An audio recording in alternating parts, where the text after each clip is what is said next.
Hi students, welcome back to e-lesson. Among the major relief divisions of India, so far we have completed the Himalayas, Indo-Gangetic Plains, Peninsular Plateau. And moving on to the next concept, Thar Desert. Thar Desert is located on the leeward side of Aravalli Ranges. Aravalli Ranges, I have drawn here. Aravalli Ranges are the oldest fold mountains in the world. This Thar Desert lies on the leeward side of Aravallis and occupies much of western Rajasthan. This is Rajasthan. Much of western Rajasthan, covering an area of 1,70,000 square kilometers in area.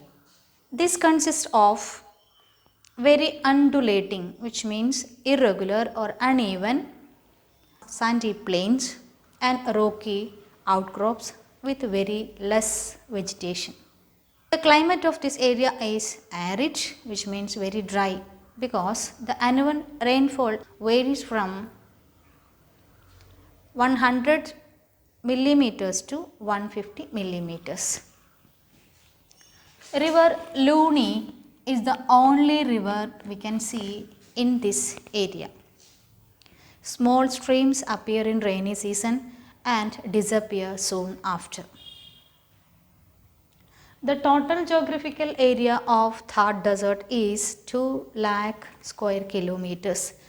The remaining area lies in Pakistan. Thar Desert makes natural boundary between Pakistan and India. The climate is arid, we already learned, because of less rainfall. We can see cacti, berries and thorny bushes as vegetation in this area. An important feature of this area is Indira Gandhi Canal, which is the longest canal in India. It is about 650 kilometers in length. Irrigates these areas so that hectares of land can be brought under cultivation. Next topic is coastal plains. The southern part of Peninsular Plateau is bordered by narrow strip of coastal plains. West coastal plains is on the western border. East coastal plains is on the eastern border. So coastal plains are the areas lie adjacent to Arabian Sea in the west and Bay of Bengal in the east. West coastal plain starts from Rann of Kutch. This area is known as Rann of Kutch. This marshy area. This is a marshy area. So these areas are full Arabian Sea. This area covers Arabian Sea. So the areas, these coastal strips lying next to Arabian Sea is West coastal plains. West coastal plains are divided into three mainly. Say this is Goa. Take from Krishna river and come left. Then we can make a small bracket. And this is Goa. And from Goa to Maharashtra, this is known as, this coastal strip is known as Konkan coast. Konkan coast. And from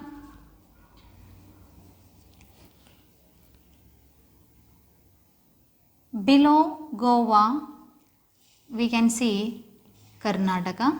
And the Karnataka coastal plain is known as Canara.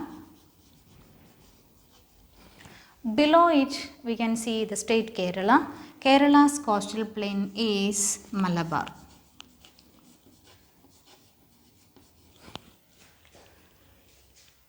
These are the three divisions of western coast. This is of course Gujarat coast, and Maharashtra and Goa we can see Konkan coast. Karnataka Canara coast, and in Kerala this is known as Malabar coast. West coastal plains starts from Rann of Kutch and ends in Kanyakumari. Eastern coastal plains starts from Tamil Nadu in the south and West Bengal in the north through Andhra Pradesh and Orissa. So eastern coastal plain we calculate from Mahanadi Delta to Kaveri Delta. River Kaveri. This coastal plain is also divided into three. Tamil Nadu coast is known as Coromandel coast.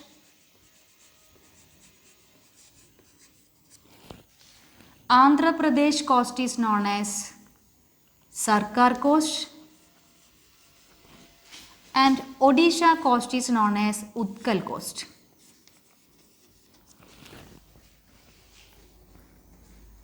Then the difference between western coastal plains and eastern coastal plains. Here you can see Western Ghats. Western Ghats lie parallel to west coast. So already we have learned these are continuous in character. So western coastal plain lie between Western Ghats and Arabian Sea. These are narrower than eastern coastal plains. Western coastal plain is narrower than eastern coastal plain, and these are uneven and broken by hilly terrain. Here these areas are not so fertile while comparing to eastern coastal plains because of the absence of rivers. Here we can see only lagoons. Lagoons are water bodies naturally separated by rocks or some barriers. Eastern coastal plains. Eastern coastal plains lie between Bay of Bengal and Eastern Ghats. These are wider than western coastal plains as you see in the diagram. These are fertile because of the rivers. You can see Mahanadi, Godavari, Krishna and Kaveri. These run through these plains and they bring a lot of silt along with it, so that these areas are agriculturally well developed and it is famous for fisheries. In eastern coastal plains we can see Chilka Lake, Kolleru Lake and Pulikot Lake. Kolleru Lake is the freshwater lake, Chilka Lake and Pulikot Lake saltwater lake. Moving on to the last concept, island groups of India. There are two groups of islands. One is Lakshadweep Islands and Andaman and Nicobar Islands. Lakshadweep Islands are situated in Arabian Sea. Andaman and Nicobar Islands are seen in Bay of Bengal. Lakshadweep Islands are coral origin, whereas Andaman and Nicobar Islands are volcanic origin. Andaman and Nicobar Islands are elevated portions of submerged mountain Arkan running from the country Myanmar. Here two dots you can see, these are barren islands, Barren and Narkondam. These are volcanic origin. Here Barren and Narkondam are famous for live volcanoes. Its capital is Port Blair, and India's southernmost tip is seen in Nicobar Islands. Its name is Pygmalion Point, which is also known as Indira Point, which was submerged during 2004 tsunami. Lakshadweep Islands are coral origin. Its capital is Kavaratti. Its total geographical area is 32 square kilometers.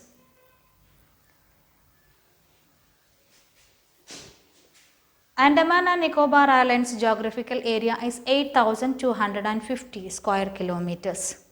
These Lakshadweep Islands and Andaman and Nicobar Islands are famous for flora and fauna. Concluding this lesson, it is important to note that there are vast differences in living conditions and landforms in which Indian people live. Some areas are very fertile because of the presence of perennial rivers and the silt or alluvial soil they bring. Some areas are rocky and some are sandy, some are interior areas. Their water facilities are very less. Those areas vegetation is watered by tube wells or other irrigation canals. Many places are located in the river valleys and others are in the mountains. Thank you.